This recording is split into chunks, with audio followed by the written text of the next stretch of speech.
Alright, here's the crown molding finished. There's my scarf joint that I put some wood filler on, so you won't see it once I sand that.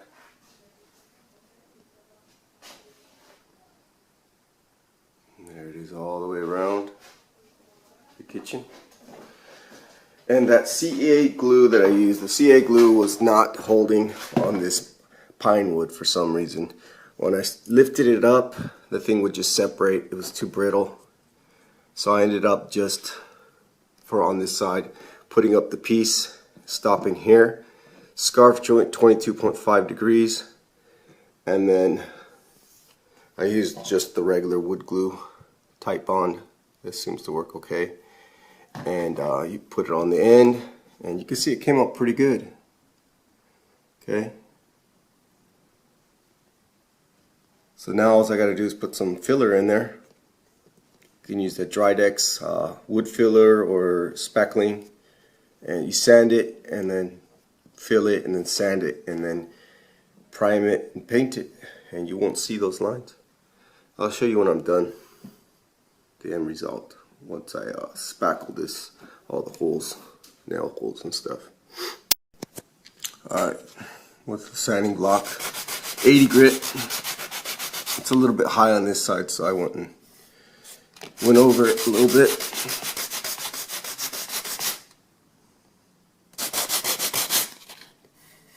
Still a little bit of a edge here.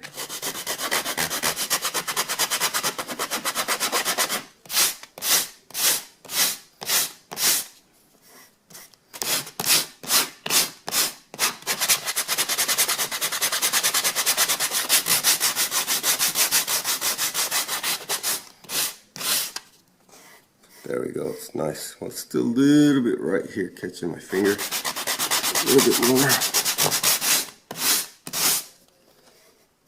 Alright, so that's nice and smooth there. Okay, now I'm going to put some Drydex spackle in there. I got two different kinds. I got plastic wood. This stuff works good too. Only problem is this takes like, I think it said 2 to 5 hours to dry. And I got some of this. They both have Drydex indicators. I bought this from the store and it was already, wasn't very pink. Well, a little bit. And this one, I've had it for 6 months. It's already turning brown. So that's started to hard up on me already. Stuff don't last too long. But you can see that's the color of the plastic wood. And this stuff goes on pink and dries white. So I think I'm going to use this one on this side and see which one's better. So I got a little bit of a lip on the bottom. I don't want to, I'm not going to be repainting anytime soon. So if you use your block and you have your sandpaper where this foam pad is at the top, what you can do is turn it this way, like that. And have the foam pad down. Oh, I'm sorry, this way. Foam pad towards the wall like that. And that'll keep you from scratching your paint. See that? It's just foam. But yet I still have a corner here to sand this top edge.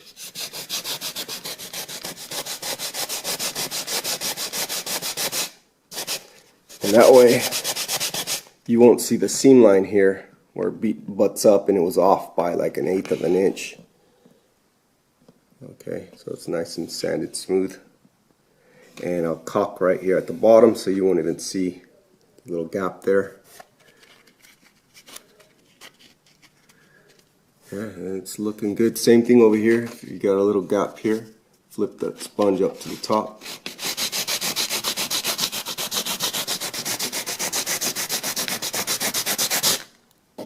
Get that line perfect. So I started filling in my nail holes with my thumb, and it kind of makes a mess. You can see over here the globs of, you know, of the spackle that I put with my finger. And you know, the fingers, it works okay, but I decided to use a Bondo spreader. And what I did is I cut off just a little end piece right here. So And this is good for crown molding because this thing's really bendy. It bends, flexes. So, like for instance in here, where it's curved, I can get my spackle, okay, get a little bit, and you don't need a lot, just a little dab like that, and you can get in here and just push it in, and it will go in with the curve. You can't do that with a sharp knife. You can do it with your finger, but again, like I said, it makes a mess. Like there's no way I can smooth it out too good with my finger. This just seems to work a lot better. Okay, let's grab a little bit more.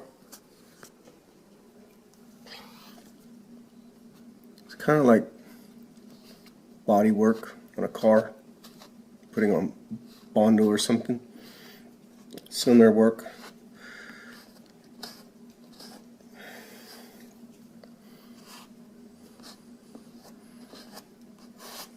And this way you can wipe off the excess with this a lot better than what my finger could have done. So it's a lot smoother there, you see. And I'm gonna go and shove some in here in the crack, because if I use caulking, it's gonna shrink, and this stuff doesn't shrink as much or at all, according to the company. And this seems to work good to get it in there as well.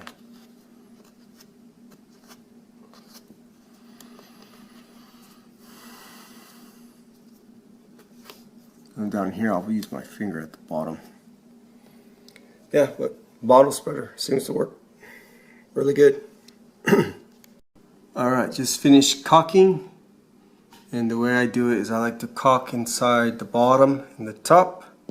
And right after I lay the caulking, take my pinky, the bottom one, and I run my finger. And I'll take my index for the top. And then I'll take a rag that you can wash over and over, and I'll just wipe the excess off of the wall. And the reason why I'm doing it like this is because I don't want to paint these walls. The walls are pretty decent. The paint's pretty decent on it. So I want to keep this for a little bit before I paint it in the future.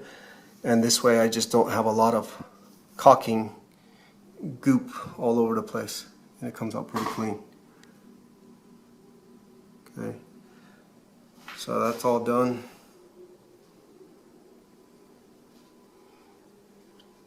And it looks a lot better than what it was. That chair railing that was up here. And there's my seam. Sanded it with 320. Put some wood filler in there.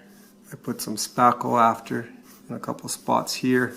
After I sanded it, it was still a little bit off. And I don't know if you guys know, but spackle, you can use this rag too, and it'll pretty much, you don't even have to sand it. You can just wipe it over a few times and it'll start smoothing out. Alright, a second ago I just showed you that that joint over here that I did, and that side had Plastic Wood X all-purpose wood filler with dry decks, dry time indicator. That's what I had over there. This one goes, it says natural, but it's more of a, you know, brownish color. And on this side I tried this one. It's a dry deck spackling, and I seem to think this one came out a little nicer than the other side. For one, it's not all brown, you know, and this is primed pine, so it's a little bit, you know, it matches a little better than that darker stuff. And it's pretty smooth. So I'm going to go and prime this side and prime the other side, and we'll see what they look like with some Kilz latex primer. Alright, here's the Plastic Wood X side with one coat of primer, Kilz primer. And I can say it's Yeah, it looks okay. Still a little bit of, looks like it needs to be filled a little bit more on top, just a hair. And then we'll go to this other side and check out the Drydex spackling side. I think this side looks better. It might have something to do with the seam. This one might have butted up better than the other side, but it just seems like it covers better and it's easier to prime over that too than the other stuff.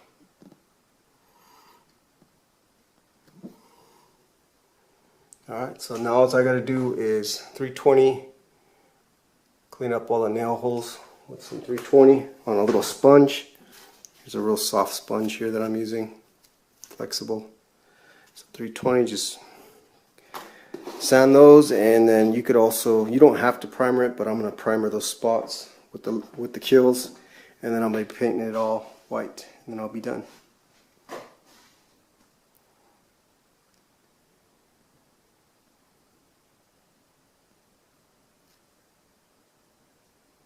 Definitely looks a lot better with crown molding.